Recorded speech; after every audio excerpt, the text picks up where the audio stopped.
उस व्यक्ति ने गलती से खेल टेट्रिस की खोज की। इसे केवल 5 मिनट खेलने के बाद उसने तुरंत इसके पीछे की विशाल व्यावसायिक संभावनाओं को पहचान लिया।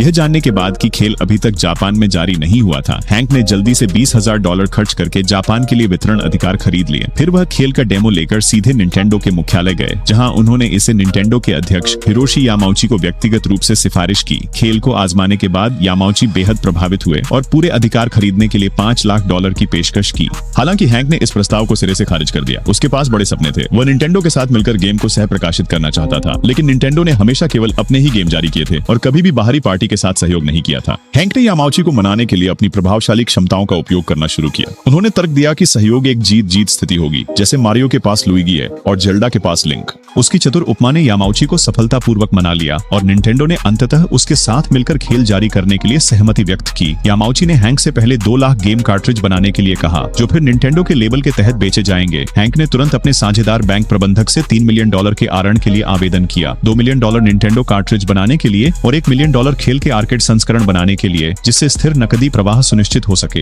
हालांकि क्योंकि हैंक ने पहले एक गो खेल के अधिकार प्राप्त करने के लिए आरण लिया था, जो असफल हो गया और वह आरण अभी भी चुकाया नहीं गया था, बैंक प्रबंधक शुरू में उसे पैसा उधार देने के लिए तैयार नहीं था। ये एक जीवन में एक बार मिलने वाला अवसर है।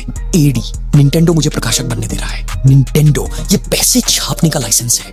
क्या इसमें स्पष्ट रूप से। फिर मैं आपकी ब्याज दरें बढ़ा रहा हूँ। ठीक है। और मैं आपके घर को गारंटी के रूप में चाहता हूँ। ठीक है। और अगर आप ये भुगतान चूक जाते हैं तो वो घर हमारा है। ठीक है।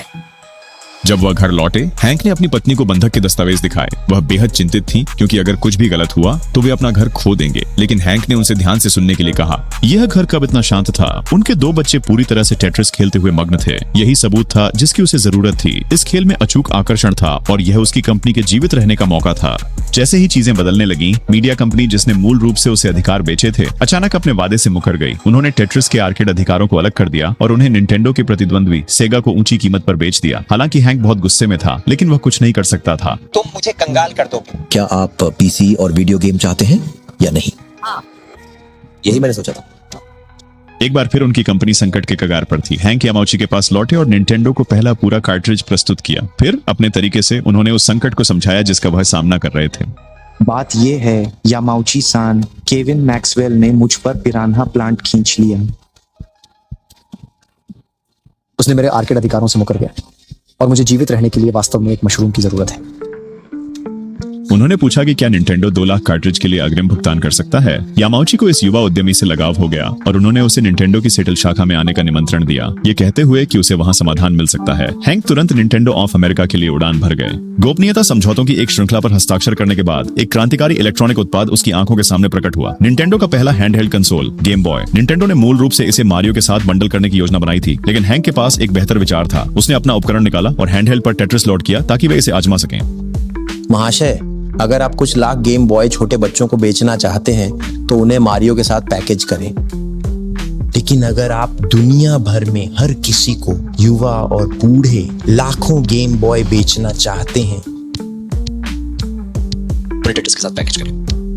फैसला तुरंत लिया गया। टेट्रिस को पहली पीढ़ी के गेम बॉय के साथ जोड़ा जाएगा। अब हैंक को हैंडहेल्ड कंसोल के लिए लाइसेंसिंग समस्या को तुरंत हल करना था, जो एक पूरी तरह से नई श्रेणी थी। वह तुरंत लंदन के लिए उड़ान भरी ताकि मिरर ग्रुप के साथ बातचीत कर सके, जिसके पास टेट्रिस के विशेष अधिकार थे, और वैश्विक हैंडहेल्ड प्राधिकरण की मांग की। लेकिन बातचीत के दौरान हैंक ने तीव्रता से महसूस किया कि कुछ गड़बड़ है। उनके पास वास्तव में हैंडहेल्ड अधिकार नहीं थे, इसलिए उन्होंने निजी तौर पर रॉबर्ट स्टीन से संपर्क किया, जो सोवियत संघ के साथ लाइसेंसिंग सौदों के लिए जिम्मेदार थे, और उनके लिए हैंडहेल्ड अधिकार सुरक्षित करने के लिए उन्हें $25,000 की पेशकश की। स्टाइन ने तुरंत सहमति जताई।